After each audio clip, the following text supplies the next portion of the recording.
Olá, meu nome é Alexandre Gorimaia e essa é a aula de heterocedasticidade. É o capítulo 12 do livro Econometria, Conceitos e Aplicações.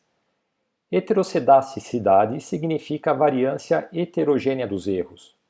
Ou seja, a variabilidade dos erros em torno do modelo de regressão não é constante, como pressupõem os estimadores de mínimos quadrados ordinários. Essa aula apresenta as consequências da heterocedasticidade, como identificá-la e corrigi-la. A aula está dividida em duas partes. Essa primeira parte apresenta as consequências e a identificação da heterocedasticidade. A segunda parte apresenta as principais estratégias de correção. Há 5 pressupostos centrais que devem ser satisfeitos para que os estimadores de MQO sejam não viesados e os mais eficientes. Ser não viesado significa que o valor esperado para o estimador beta-chapéu de MQO é exatamente o parâmetro beta da população. E ser mais eficiente significa que a variância desse estimador beta-chapéu é a menor possível entre todos os demais estimadores lineares que sejam também não tendenciosos. Os 5 pressupostos são conhecidos na literatura como Teorema de Gauss-Markov e são discutidos com mais detalhes no livro. Essa aula apresenta um dos pressupostos, o da homocedasticidade, o qual assume que a variância dos erros no modelo de regressão é constante para todos os valores de x. Os erros de um modelo de regressão serão homocedásticos, ou seja, haverá homocedasticidade, quando a variância dos erros for igual para todos os valores dos regressores x.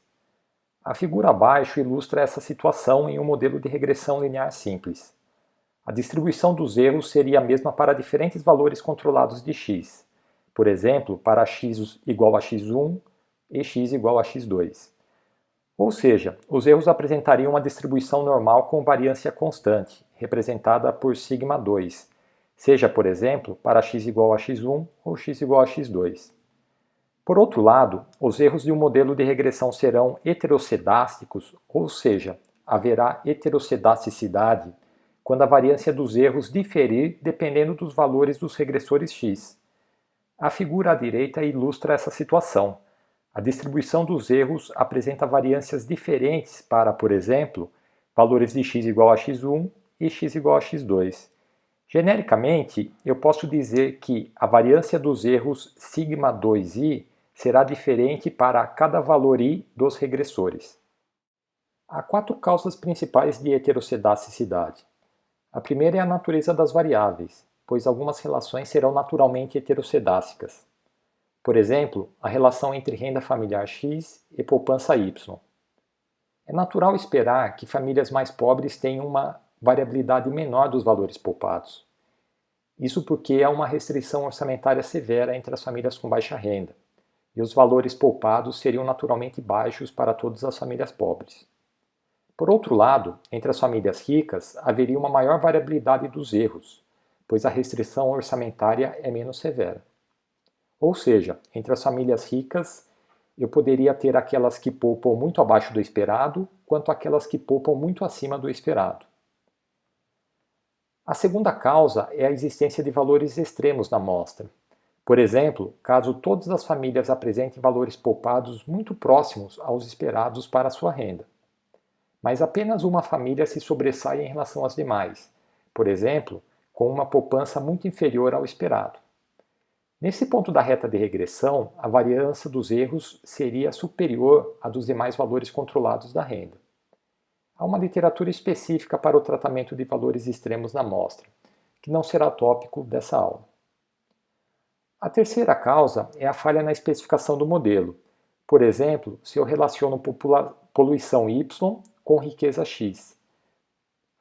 Talvez a forma quadrática com x e x2 seja mais apropriada que a forma linear, com apenas a variável x. Isso porque a poluição poderia aumentar nos estágios iniciais do crescimento da renda, até um determinado ponto intermediário da renda, quando então as pessoas passariam a se preocupar mais com a poluição, que passaria a cair com o crescimento da renda.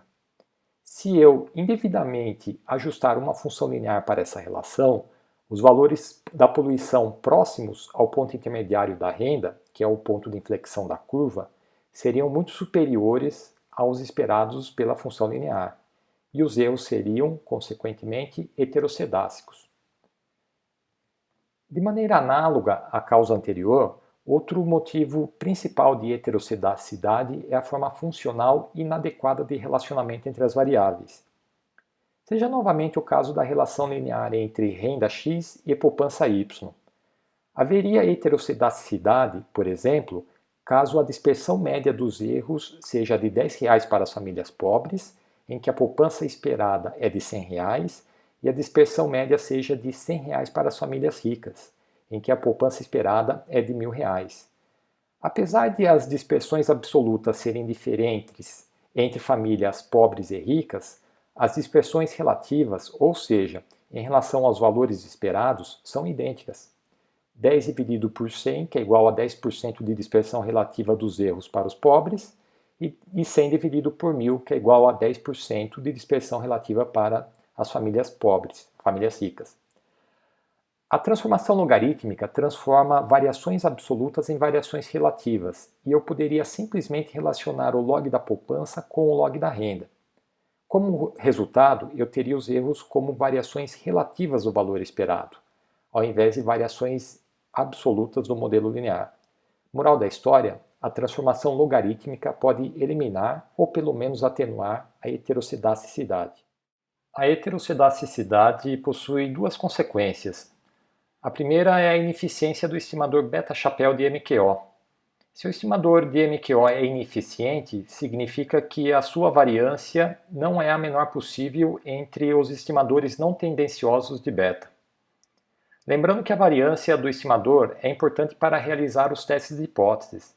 Se eu trabalho com um estimador ineficiente, por exemplo, eu posso deixar de comprovar uma relação que é significativa simplesmente porque estou utilizando o estimador errado. Para compreender o que significa a variância do estimador, seja a relação linear simples entre y e x. A reta vermelha representa a relação para o valor esperado de y na população, que é desconhecida na vida real. Suponha agora que eu selecione uma amostra aleatória dessa população, que eu chamarei de amostra número 1. Em seguida, eu utilizo o estimador beta-chapéu de MQO para obter uma estimativa dessa relação. Essa estimativa é representada pela reta tracejada laranja. Utilizando os dados da mesma amostra número 1, eu poderia também utilizar um estimador diferente, também não tendencioso. Eu chamaria esse estimador alternativo de beta-chapéu asterisco. A reta tracejada roxa representa a estimativa obtida pelo beta-chapéu asterisco. Mas a estimativa depende da amostra. Suponha, por exemplo, que eu tivesse selecionado uma amostra diferente, que eu chamarei de amostra número 2. A estimativa do estimador beta-chapéu de MQO para os dados dessa amostra número 2 seria representada pela reta tracejada laranja. E a estimativa do estimador beta-chapéu asterisco para a mesma amostra número 2 seria representada pela reta tracejada roxa. Nesse exemplo hipotético, eu chegarei à conclusão que as retas laranjas estimadas pelo estimador beta-chapéu de MQO possuem um intervalo de variação inferior às retas roxas estimadas pelo estimador alternativo, beta-chapéu asterisco. A curva tracejada laranja define o intervalo onde provavelmente estariam as estimativas de MQO. E a variância do estimador beta-chapéu nada mais é do que uma proxy para eu medir esse intervalo. Eu consigo demonstrar que, caso os erros sejam homocedácicos, o intervalo de variação das retas obtidas pelo estimador de MQO será o menor possível. Ou seja, caso eu utilize o estimador beta-chapéu asterisco, a variância desse estimador será igual ou superior à variância do estimador de MQO, nunca inferior. Esse é o conceito de eficiência do estimador de MQO, que depende de os erros serem homocedácicos. Por outro lado, caso os erros sejam heterocedácicos, eu consigo demonstrar o oposto, ou seja, a variância do estimador beta-chapéu de MQO não será a menor possível. Existe um estimador alternativo que eu preciso ainda descobrir qual é, provisoriamente eu estou denominando de beta-chapéu asterisco, que possui uma variância inferior ao do estimador beta-chapéu de MQO. Outra consequência importante da heterossedasticidade é que a variância do estimador beta-chapéu de MQO será tendenciosa, mesmo para amostras grandes. Ou seja, o estimador da variância de beta-chapéu de MQO será inconsistente. Como eu dependo da variância do estimador para calcular as estatísticas T e F, os testes de hipóteses para os coeficientes e para a contribuição do modelo da tabela nova também deixarão de ser válidos. Moral da história: a heterossedasticidade causa, além da ineficiência do estimador beta-chapéu, a tendenciosidade do estimador de sua variância. Vamos analisar o caso de um modelo de regressão linear simples para compreender melhor o que significa a tendenciosidade do estimador da variância de beta-chapéu. Os capítulos 1 e 2 do livro apresentam as equações para o estimador beta-chapéu e de sua variância, representada pelo S2 do beta-chapéu. Todavia, eu consigo demonstrar que a equação para o S2 do beta-chapéu só é válida caso a variância dos erros seja uma constante, ou seja, caso os erros sejam homocedásticos. Nesse caso, eu consigo demonstrar que o valor esperado da equação para o S2 do beta-chapéu é exatamente igual à real variância do beta-chapéu. Mas, caso a variância dos erros não seja uma constante, por exemplo, seja dada por σ2i, com um valor diferente para cada valor i da amostra, eu demonstro que a variância do estimador beta-chapéu seria dada por outra equação. Nesse caso, eu não consigo demonstrar que o valor esperado do S2 do beta-chapéu, que é o estimador da variância de MQO, seja igual à real variância do beta-chapéu. De fato, se nós compararmos as equações, elas são sensivelmente diferentes. Em alguns casos, a heterossedasticidade é identificada teoricamente. Por exemplo, quando eu relaciono poupança e renda das famílias, haverá provavelmente heterossedasticidade nos erros. Mas, se eu desconheço a existência de heterossedasticidade no modelo, eu posso também analisar o comportamento dos resíduos de um ajuste de MQO e inferir sobre o comportamento heterossedástico ou homocedástico dos erros na população. As estratégias mais utilizadas para identificar heterossedasticidade são a análise gráfica e os testes estatísticos, em que a hipótese nula é a de homocedasticidade dos erros. Entre os testes estatísticos mais conhecidos estão o teste de Goldfeld-Quandt, o teste de Bruch-Pagan e o teste de White. O teste de White é o mais utilizado e o que será abordado neste vídeo. Os demais testes podem ser consultados no livro. Uma maneira simples para identificar a heterossedasticidade é analisar a relação entre a variância dos erros e cada um dos regressores. Uma proxy para a variância dos erros é dada pelo valor dos resíduos ao quadrado. Caso os erros sejam homocedásticos, eu espero que a dispersão dos resíduos seja a mesma em todos os pontos da regressão. Ou seja, os valores dos resíduos quadráticos serão mais ou menos constantes. Nessa ilustração, por exemplo, o comportamento homogêneo dos resíduos quadráticos sugere que a variância dos erros na população seja uma constante, representada pelo σ2. Caso os erros sejam heterossedásticos, eu espero que a dispersão dos resíduos seja diferente em cada ponto da regressão.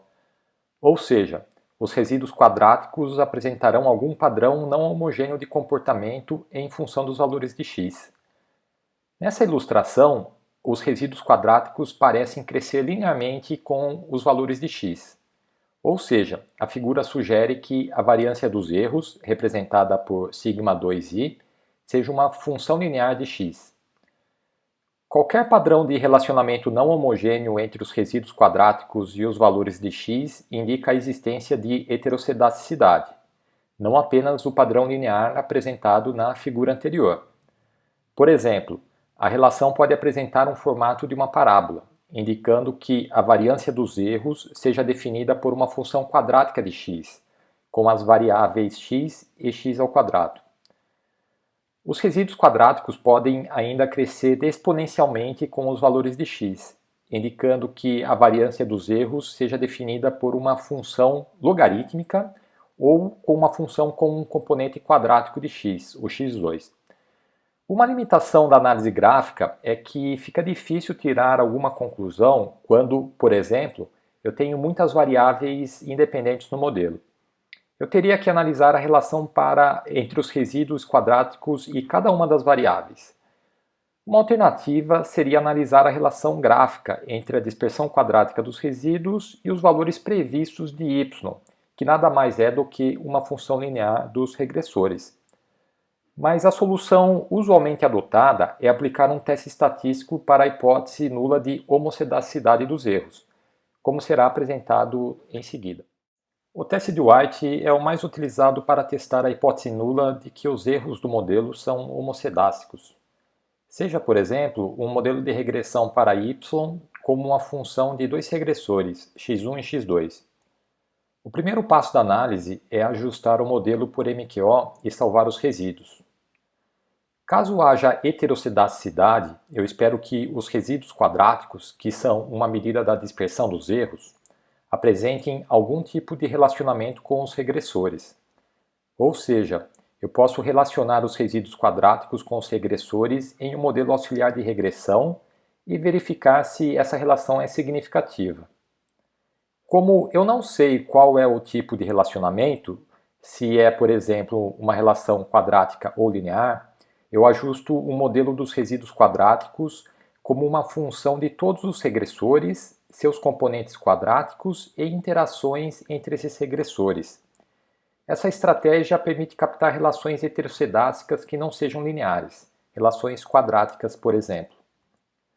O próximo passo é verificar se essa relação é significativa. A hipótese nula é a de que não há relação entre a dispersão dos erros e os regressores, ou seja, eu espero que todos os coeficientes do modelo auxiliar sejam iguais a zero. Essa é a hipótese nula de homocedacidade dos erros. Caso a relação seja significativa, pelo menos um dos coeficientes do modelo auxiliar seria diferente de zero, e essa é a hipótese alternativa de heterocedaticidade. Eu poderia utilizar diferentes estatísticas para testar essas hipóteses. A estatística proposta por White é a estatística LM, que é um multiplicador de Lagrange. A estatística LM é dada pelo produto entre o tamanho da amostra n e o coeficiente de determinação do modelo auxiliar, R2. Essa estatística apresentará uma distribuição Q² com graus de liberdade dados pelo número de regressores do modelo auxiliar. No nosso exemplo, os graus de liberdade são iguais a 5. O valor P do teste é a probabilidade de erro ao afirmar que os erros são heterocedácicos. Ou seja, haverá indícios de heterocedaticidade caso o valor P seja suficientemente pequeno. Seja o exemplo 12.1 do livro. Eu tenho dados de 40 famílias para gastos com alimentação e renda familiar. E eu vou assumir que os gastos com alimentação sejam definidos por uma função linear da renda. O primeiro passo para identificar a heterocedaticidade é salvar os resíduos de MQO do modelo original. Em seguida, eu posso analisar a dispersão dos erros em um gráfico relacionando os valores quadráticos dos resíduos e o regressor renda familiar. O gráfico sugere uma forma de relacionamento linear entre a variância dos erros e os valores da renda familiar. Ou seja, essa análise gráfica preliminar sugere que os erros sejam heterocedácicos. Eu utilizarei os mesmos dados do exemplo 12.1 do livro para testar a hipótese de homocedasticidade ou heterocedaticidade dos erros pelo teste de White. O primeiro passo é salvar os resíduos do ajuste de MQO para a relação linear entre gastos com alimentação e renda. Em seguida, eu relaciono os valores quadráticos dos resíduos com todos os regressores, seus valores quadráticos e suas interações. Como eu tenho apenas um regressor, não há interação e o modelo auxiliar será dado simplesmente pelos resíduos quadráticos como uma função da renda e da renda elevada ao quadrado. Eu então aplico o MQO ao modelo auxiliar e obtenho o coeficiente de determinação desse ajuste, que é igual a 0,365. O próximo passo é testar a hipótese nula de homocedasticidade, ou seja, que não há relação entre a dispersão dos erros e os regressores. Nesse caso, eu esperaria que todos os coeficientes do modelo auxiliar sejam iguais a zero. A estatística de teste ILM será dada pelo produto entre o tamanho da amostra, que é 40, e o coeficiente de determinação do ajuste auxiliar, que é 0,365. A estimativa da estatística LM é 14,6. Essa estatística faz parte de uma distribuição Q² com 2 graus de liberdade, pois eu tenho 2 regressores no modelo auxiliar. E o valor P associado à estatística LM é 0,0007. Ou seja, caso eu rejeite H0 e afirme que os erros são heteroscedácicos, estarei sujeito a uma chance de erro de apenas 0,07%. Como é uma probabilidade de erro muito pequena, há fortíssimas evidências para afirmar que os erros sejam heteroscedácicos. Agora eu resolverei o mesmo exemplo no R. O primeiro passo é ler os dados da amostra de 40 famílias para gastos com alimentação, a variável alimente, e renda familiar, a variável renda. Como as operações algébricas começam a aumentar razoavelmente a partir dessa aula, eu passarei, a partir de agora, a utilizar a função LM do R. Essa função faz as mesmas operações apresentadas nos capítulos 6, 7 e 8, ou seja, estima o coeficiente do modelo por MQO e calcula as estatísticas T e F para analisar a significância do modelo. Eu salvarei os resultados dessa função em um objeto denominado MQO1. Posteriormente, eu posso acessar as informações desse objeto para manipular os resultados do ajuste.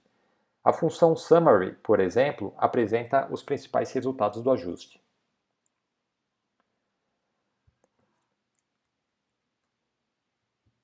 Após aplicar MQO no modelo original, eu preciso salvar os resultados de MQO. Eu utilizarei a função reside e posteriormente calcularei os valores dos resíduos quadráticos. Em seguida, eu faço uma análise gráfica de dispersão dos valores dos resíduos quadráticos e renda. O gráfico sugere um comportamento heteroscedástico, em que a variância parece ser definida por uma função linear da renda. Para encontrar evidências formais da existência de heteroscedacidade, eu realizarei agora o teste de White. O primeiro passo é ajustar um modelo para os resíduos quadráticos como uma função do regressor renda e de seu termo quadrático, calculado na variável renda2. Eu salvarei os resultados desse ajuste no objeto MQO2. A estatística LM será então dada pelo produto entre o tamanho da amostra e o coeficiente de determinação do ajuste auxiliar, que está armazenado no objeto MQO2. Finalmente, eu calculo a probabilidade de erro ao afirmar que os erros são heteroscedácicos, assumindo uma distribuição Q² com 2 graus de liberdade para a estatística LM. O valor P que nós obtemos é de 0,0007, ou seja, 0,07% de chance de erro ao afirmar que os erros são heteroscedácicos.